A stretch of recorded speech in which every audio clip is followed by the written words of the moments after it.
जमाना बदलने से पहले भगवान इंसानों के साथ रहा करते थे, जिनकी लंबाई इंसानों से कहीं ज्यादा थी और वो किसी भी भयानक रूप को धारण कर सकते थे। उस दौरान इजिप्ट के साम्राज्य को दो भाइयों के बीच बांटा गया था। ओसिरिस जो नील नदी के किनारे हरी भरी और खुशनुमा जगह पर राज करता था, और दूसरी ओर उसका भाई सेथ जो जलन और नफरत की वजह से रेगिस्तान के बंजर इलाकों में अकेला रहता था। इसी तरह वक्त बीतता गया और जब ओसिरिस ने अपने बेटे हॉरस को नया राजा चुनने का फैसला किया, तब न सिर्फ इन भाइयों का रिश्ता भटका, बल्कि पूरे इजिप्ट की किस्मत भी दांव पर लग गई। राज्य अभिषेक के दिन हॉरस खुद को आईने में निहारने के बाद अपना कवच पहनता है। तभी उसकी प्रेमिका मोहब्बत की देवी हैथोर उसका मजाक उड़ाते हुए कहती है कि वो अभी पूरी तरह से तैयार नहीं है, लेकिन हॉरस इस पर ध्यान नहीं देता। और क्योंकि वो हैथोर से बेहद मोहब्बत करता है, इसलिए उसने हैथोर को 42 सितारों वाला एक ब्रेसलेट तोहफे में दिया हुआ था, जो उसे खतरनाक नर्क के डीमन से बचाता था, जो हमेशा हैथोर का पीछा करते हैं, और अगर वो अपना ब्रेसलेट उतार दे तो वो उसे नर्क में खींच लेंगे। अब इसके बाद वो दोनों सेरेमनी में पहुंचते हैं, जहां सभी देवता इकट्ठा हुए थे और लोग बड़े उत्साह के साथ अपनी भेंट दे रहे थे। उस दौरान ओसिरिस वहां मौजूद भक्तों से कहता है कि सभी बराबर हैं, चाहे उनका चढ़ावा छोटा हो या फिर बड़ा, क्योंकि मरने के बाद सबको बराबरी का ही स्थान मिलेगा। इसी बीच वो अपने बेटे और हवा के देवता हॉरस को बुलाता है ताकि उसे इजिप्ट का अगला शासक घोषित किया जा सके। हालांकि इस समारोह में तब खलल पड़ता है जब भीड़ के बीच से अचानक राजा का भाई सेथ सामने आता है। वो क्राउन के लिए ओसिरिस को युद्ध की चुनौती देता है और सबके सामने अपने भाई के पेट में खंजर घोंपकर उसे मौत के घाट उतार देता है।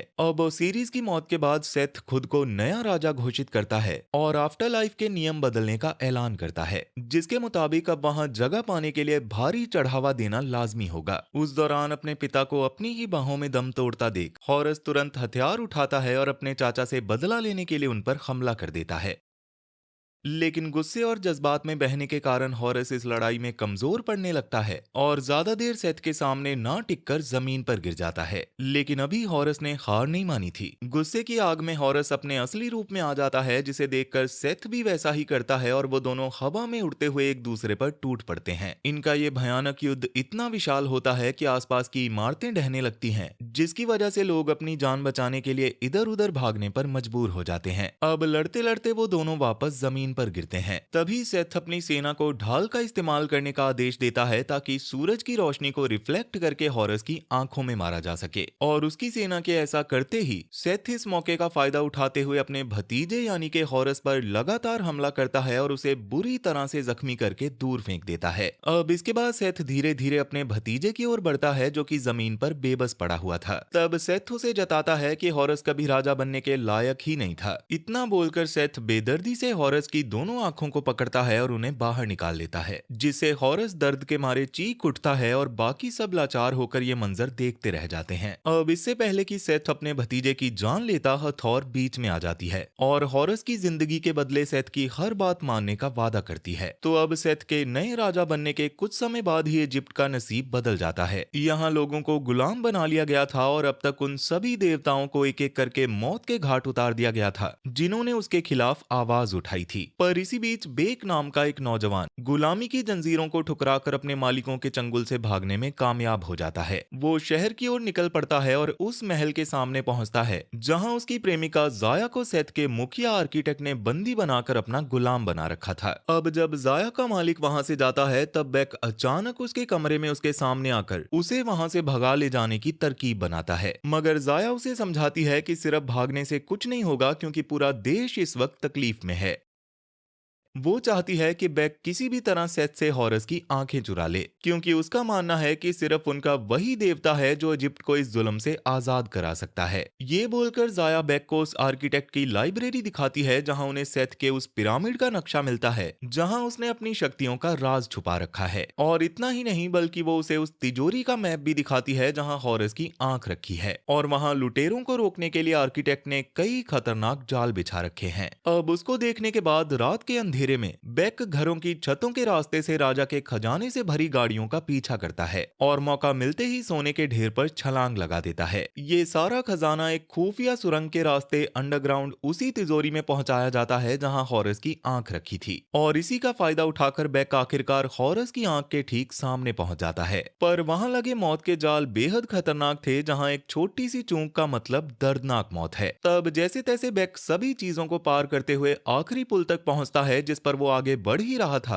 तभी वो पुल तेजी से टूटने लगता है, जिसकी वजह से बेक को अपनी जान हथेली पर रखकर भागते हुए हॉरस की आंख की ओर कूदना पड़ता है, जिसे वो आखिरी पल में पकड़ भी लेता है। अब इसके बाद बेक खुशी खुशी जाया के पास वापस लौटता है, मगर तभी जाया उससे माफी मांगती है, जो सुनकर बेक को कुछ गड़बड़ महसूस होती है। दरअसल जाया के मालिक को उनकी इस चोरी की खबर लग चुकी थी और उसने बेक को पकड़ने के लिए वहां सैनिकों का घेरा डाल दिया था। तब बेक फुर्ती दिखाते हुए उस जादुई आंख की रोशनी से दुश्मनों को अंधा कर देता है और जाया को लेकर वहां से निकल भागता है। वो घोड़े की बग्गी पर सवार होकर किले से दूर निकल जाता है और गर्व से अपनी प्रेमिका को वो चुराई हुई आंख दिखाता है। लेकिन उनकी ये खुशी ज्यादा देर तक नहीं टिकती, क्योंकि अचानक एक तीर सीधा जाया के सीने में आकर लगता है और वो बेक की आंखों के सामने ही दम तोड़ देती है। अब कोई और रास्ता ना देखकर बेक तुरंत हॉरस के उस अंधेरे महल की ओर निकल पड़ता है, ताकि वो अपनी प्रेमिका को बचाने के लिए उस देवता से मदद मांग सके।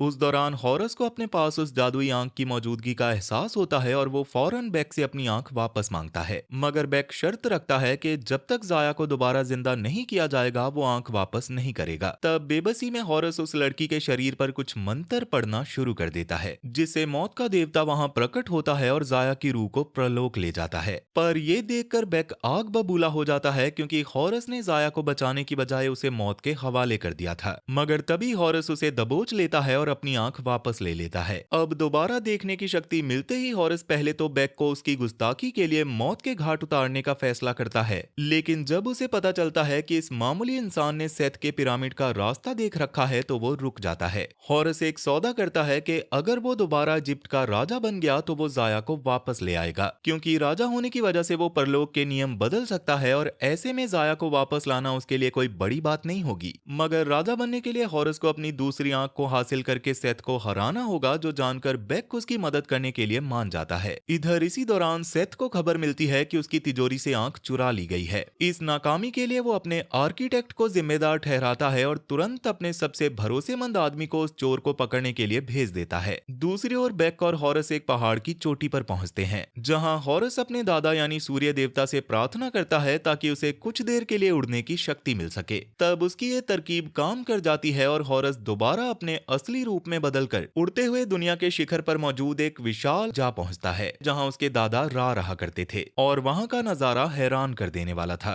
रा एक विशालकाय राक्षस अपोफिस से युद्ध कर रहे थे, जो पूरी सृष्टि को निगलना चाहता था। तब रा उस शैतान पर कई हमले करते हैं, जिससे वो अभी के लिए रास्ता बदलने पर मजबूर हो जाता है। जिसके बाद रा अपने पोते हॉरस से मिलते हैं और बताते हैं कि उन्हें सब मालूम है, पर वो इस आपसी लड़ाई में दखल नहीं दे सकते, क्योंकि उनकी नजर में हर जान बराबर है और सब उन्हीं की ही रचना है। हालांकि वो हॉरस को उस जहाज से वो जादुई पानी लेने की इजाजत दे देते हैं, जो सेथ की ताकत को उस पिरामिड के अंदर खत्म कर सकता है, जहां उसकी शक्तियां कैद हैं। अब इसके बाद बेक और हॉरस दोनों वापस धरती की ओर उड़ते हैं और एक झरने के पास क्रैश लैंड करते हैं, पर उनके संभलने से पहले ही सेथ के गुंडे उन पर हमला बोल देते हैं, जिस दौरान हॉरस अपनी पूरी शक्तियां ना होने के बावजूद उनका सामना करता है और अपने भाले से एक एक करके सबका खात्मा कर देता है। हालांकि उन गुंडों में से एक सिपाही इस हमले से बच निकलता है और सीधा अपने आका यानी कि सेथ के पास पहुंचकर सेथ को उनकी लोकेशन के बारे में बताता है, और वो सेथ से इस बात का भी खुलासा करता है कि हॉरस ने उस इंसान से उसकी प्रेमिका को जिंदा करने का वादा किया है। पर ये सुनकर सेथ काफी खुश हो जाता है, क्योंकि वो जानता था कि ऐसा करना नामुमकिन है। अब इसके बाद सेथ अपनी सेना के कमांडर्स को बुलाता है और उन्हें इस बार खुद अपने भतीजे का शिकार करने और उस मामूली इंसान को भी मौत के घाट उतारने का सख्त आदेश देता है। इसी बीच हाथोर छुप छुप कर अपने प्रेमी यानी हॉरस पर नजर रख रही होती है और उसे पता चलता है कि हॉरस अब अपने पिता के मंदिर में नहीं है। पर तभी सेथ पीछे से उसे देख लेता है और उसका ये धोखा सेथ को बिल्कुल भी पसंद नहीं आता, इसलिए अब वो गुस्से में हथौर को खत्म करने के लिए उसकी ओर बढ़ता है। मगर तभी हथौर अपना ब्रेसलेट उतार देती है, जिसकी वजह से कई सारे शैतान अचानक एक पोर्टल खोलकर उसे वहां से उठा कर ले जाते हैं। अब खतरे के टलते ही हथौर दोबारा अपना ब्रेसलेट पहन लेती है और धरती पर वापस आके हॉरस की तलाश करना शुरू कर देती है, क्योंकि वो जानती है कि अब उसका आखिरी सहारा सहारा हॉरस ही है। वहीं दूसरी ओर बेक को पीछे से एक भयानक मिट्टी का तूफान आता हुआ दिखाई देता है, जो कि असल में सेथ के हंटर्स होते हैं जो अपने विशालकाय सांपों पर सवार होकर उनकी ओर बढ़ते चले आ रहे थे। पर हॉरस के पास अभी इतनी ताकत नहीं है कि वो उनका सामना कर सके, इसलिए वो दोनों फौरन वहां से भागना शुरू कर देते हैं, जिसके दौरान सांप उनका पीछा करते हुए रास्ते में आने वाली हर एक चीज को तबाह कर देते हैं और उनके करीब पहुंचकर आग उगलना शुरू कर देते हैं, जिसकी वजह से हॉरस और बेक को एक मूर्ति के पीछे छुपकर रेंगते हुए वहां से निकलना पड़ता है। अब इसके बाद हॉरस अपने भाले से काले सांप पर हमला करने की कोशिश करता है और उसके जबड़े में भाला घोंपकर उसे कुछ देर के लिए फंसा देता है, लेकिन तभी हंटर हॉरस पर इतनी तेजी से हमला करता है कि हॉरस को पीछे हटना पड़ता है। तब हॉरस को एहसास होता है कि वो लोग ज्यादा देर तक नहीं छुप सकते, इसलिए वो बेक को एक सांप का ध्यान भटकाकर दूसरी ओर भगाने को भेजता है ताकि वो पीछे से उस पर हमला करके उसे खत्म कर सके। तब बेक मंदिर की ओर दौड़ता है और हंटर का ध्यान भटका देता है, जिससे वो सांप आग उगलते हुए उसके पीछे लग जाता है और तब अपनी योजना के मुताबिक मौका मिलते ही हॉरस उस मॉन्स्टर के ऊपर चढ़ते हुए उस हंटर को सांप के साथ ही बांध देता है, जिससे वो सांप बेकाबू होकर एक खाई की ओर बढ़ता है और ऊंचाई से नीचे गिर जाता है, जबकि हॉरस ने किसी तरह आखिरी पल में दूसरी ओर कूदकर अपनी जान बचा ली थी। पर अभी वो दोनों ढहती हुई इमारत से बाहर निकल ही रहे थे कि तभी वहां हैथोर पहुंच जाती है। वो बिना किसी डर के उस दूसरे विशालकाय सांप की ओर बढ़ती है, जिसके दौरान जब हंटर उस सांप को हैथोर को जलाने का आदेश देता है तो सब हैरान रह जाते हैं, क्योंकि वो सांप हैथोर को नुकसान नहीं पहुंचाता, क्योंकि हैथोर ने अब तक उसे अपने वश में कर लिया था। जिसके बाद हैथोर उस जानवर को खुद को ही जलाने का आदेश देती है और वो विशाल सांप अपने ही शरीर पर आग उगलने लगता है, जिससे उसके मालिक का भी खात्मा हो जाता है। अब इसके बाद हॉरस हैथोर को अपना इरादा बताता है कि वो सेथ के पिरामिड में दाखिल होकर रेगिस्तान की उस आग को बुझाना चाहता है, जहां से सेथ को शक्ति मिलती है, जिससे सेथ कमजोर हो जाएगा और उसे हराना आसान हो जाएगा। पर हैथोर का कहना था कि ये काम इतना आसान नहीं होगा, क्योंकि उस जालिम देवता ने वहां एक स्फिंक्स को पहरे पर बिठाया हुआ है, जिससे बचकर निकलने का एक ही रास्ता है कि उसके पेचीदा सवाल का सही जवाब देना, जो कि कोई नहीं दे सकता। तब हॉरस को एहसास होता है कि ये सिर्फ ज्ञान के देवता थॉथ ही कर सकते हैं, इसलिए वो पहले उनके पास जाने का फैसला करता है, जिसके लिए वो सब एक घने जंगल से गुजरते हुए एक विशाल पेड़ की जड़ों तक पहुंचते हैं, जहां थॉथ के कई क्लोन्स एक साथ काम कर रहे थे।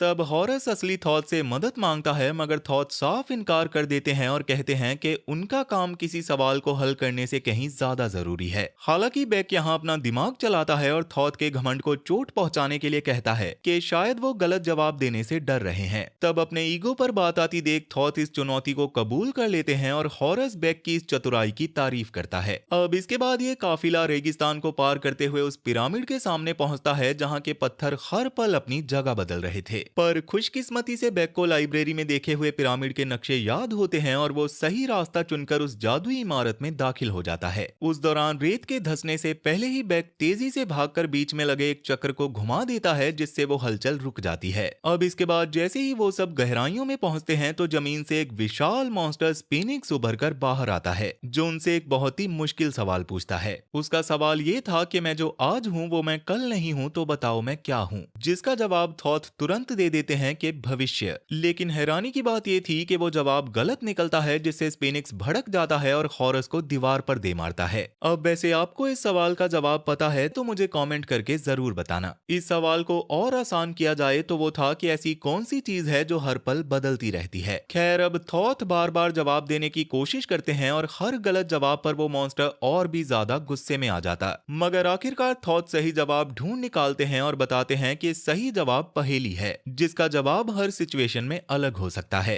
अब ये सुनकर स्पिनिक्स पीछे हटने पर मजबूर हो जाता है और अब सब धरती के केंद्र में मौजूद उस कुएं के पास पहुंचते हैं, जहां वो जादुई पानी डालकर सेथ की शक्तियों को कम करना चाहते थे। लेकिन तभी एक जाल उन्हें अलग अलग कर देता है। इसी बीच सेथ पीछे से प्रकट होता है और सबके देखते देखते ज्ञान के देवता थॉथ का दिमाग निकाल देता है। उस दौरान बेक किसी तरह उस पानी को कुएं में डालने की कोशिश करता है, मगर सेथ उसे रोक लेता है।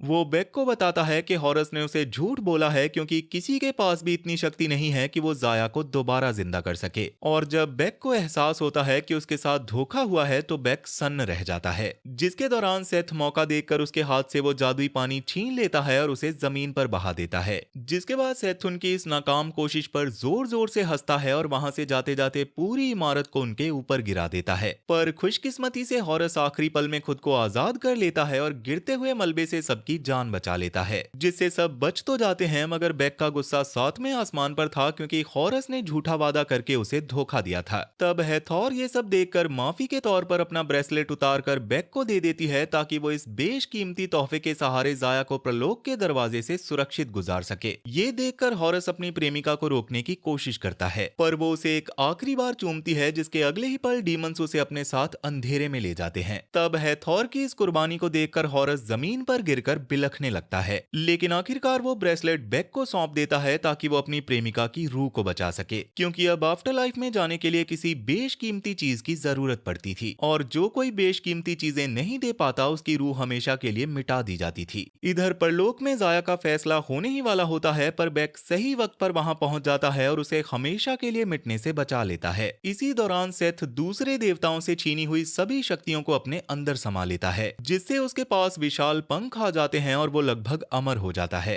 वो अपने दादा रा के पास पहुंचता है और अपना खौफनाक इरादा जाहिर करता है कि वो हमेशा के लिए अमर होना चाहता है, जिसके लिए वो परलोक को ही खत्म करना चाहता है ताकि एपोफिस पूरी सृष्टि को निगल जाए और जीवन मृत्यु का ये चक्कर ही ना बचे। तब रा अपने बेटे को रोकने के लिए अपने भाले से एक जोरदार प्रहार करते हैं, मगर सेथ सभी देवताओं की मिलीजुली ताकत के दम पर बच निकलता है और उल्टा अपने पिता के पेट में खंजर घोंपकर उनका भाला छीनते हुए उन्हीं पर वार कर देता है, जिससे रा अंतरिक्ष में दूर जा गिरते हैं।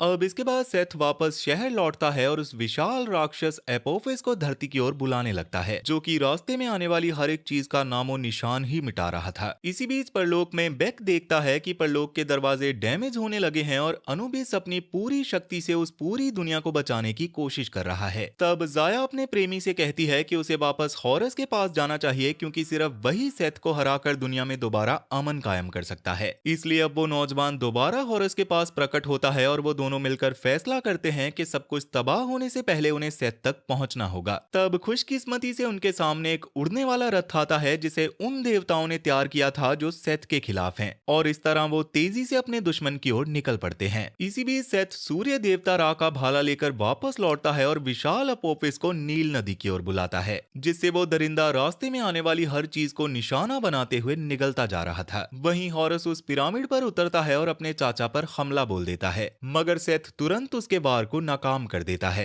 अब उन दोनों के बीच एक भयानक युद्ध शुरू होता है, जहां वो एक दूसरे पर प्रहार करते हैं, लेकिन सेथ की ताकत हॉरस पर भारी पड़ने लगती है और वो आखिरकार हॉरस को जमीन पर गिरा देता है। पर इससे पहले कि सेथ अपने भतीजे को हमेशा के लिए खत्म कर पाता, बेक पीछे से एक रस्सी के सहारे उसे रोकने की कोशिश करता है, जिस गुस्ताखी से सेथ आग बबूला हो जाता है और अपना रूप बदलकर उस इंसान पर झपट्टा मारता है और बेक दीवार से जा टकराता है। हालांकि छत की ओर उछाले जाने के दौरान बेक ने बड़ी ही चतुराई से सेथ के पास मौजूद हॉरस की दूसरी आंख चुरा ली थी, जिसे वो तुरंत हॉरस की ओर उछाल देता है ताकि उसे उसकी शक्तियां वापस मिल जाएं, मगर इसी कोशिश में बेक खुद ऊंचाई से गिरने लगता है, जिसे देखकर हॉरस एक बड़ा फैसला लेता है। वो आंख पकड़ने की बजाय अपने दोस्त की जान बचाना ज्यादा जरूरी समझता है और वो दोनों उस ऊंची इमारत से नीचे गिरने लगते हैं, जिसके दौरान हॉरस आखिरी पल में अपने असली रूप में आ जाता है और बेक को मौत के मुंह में गिरने से पहले ही पकड़ लेता है।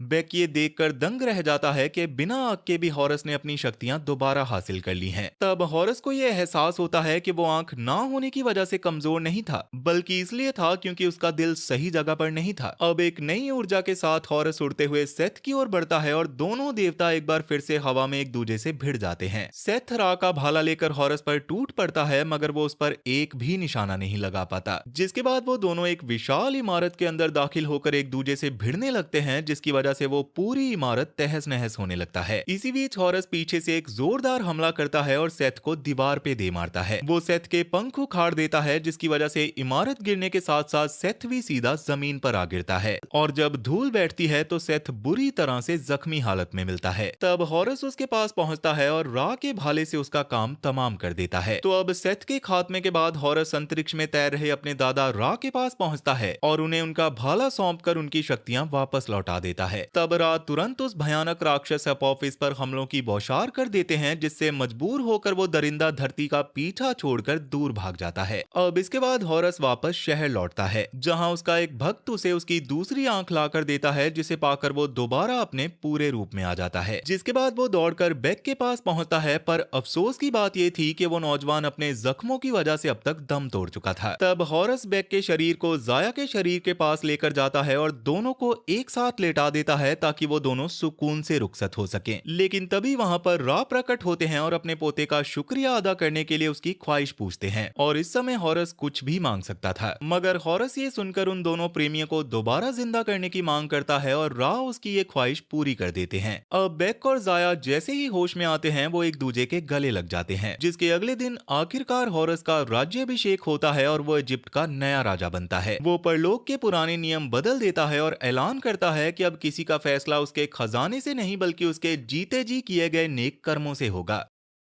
अब इसके बाद बेक हॉरस को हैथोर का वो ब्रेसलेट वापस करता है, जिसे देखकर हॉरस बिना वक्त गवाए अपने असली रूप में बदलता है और हवा से बातें करते हुए अपनी प्रेमिका को बचाने के लिए निकल पड़ता है, ताकि वो दोनों हमेशा के लिए एक हो सकें। हॉरस ने न सिर्फ अपने चाचा सेथ को हराकर इजिप्ट का अमन कायम किया था, बल्कि रा की मदद से बेक और जाया को एक नई जिंदगी भी दी थी। अब इसके बाद हॉरस अपनी प्रेमिका हैथोर को ढूंढने निकल जाता है और अब से इजिप्ट में सदियों तक इंसान और देवता एक साथ मिलकर खुशहाली से रहने वाले थे। लेकिन जहां इजिप्ट के लोग अपने देवताओं की इज्जत कर रहे थे, वहीं समंदर की दूसरी ओर ग्रीक मैथोलॉजी की दुनिया में इंसान अब देवताओं के खिलाफ बगावत का परचम लहरा चुके थे। जब लोगों ने ओलंपस की पूजा करनी बंद कर दी, तब गुस्से में आकर ज़्यूस और हेडिस ने इंसानियत को खत्म करने के लिए एक भयानक साजिश रची, मगर वो नहीं जानते थे कि उनकी इस कोशिश को रोकने के लिए एक बच्चा जन्म ले चुका है। वो मछली पकड़ने वाले एक साधारण मछुआरे को एक ताबूत में एक रानी की लाश के साथ मिला था, और ये कोई मामूली बच्चा नहीं था, बल्कि उसकी रगों में भी देवताओं के राजा ज़्यूस का ही खून दौड़ रहा था और अब दुनिया को बचाने की पूरी जिम्मेदारी उसके ही कंधों पर थी। पर क्या वो दुनिया को बचा पाएगा? ये नहीं देखा तो समझो कुछ नहीं देखा। इसलिए जल्दी से स्क्रीन पर दिख रही राइट वाली वीडियो पर क्लिक करो और देखो देवताओं की ये बेहतरीन कहानी। और अगर कुछ और देखना चाहते हो तो लेफ्ट वाली वीडियो पर क्लिक कर लो। तब तक मैं चला आपके लिए ऐसी ही एक और वीडियो बनाने। सो बाय बाय।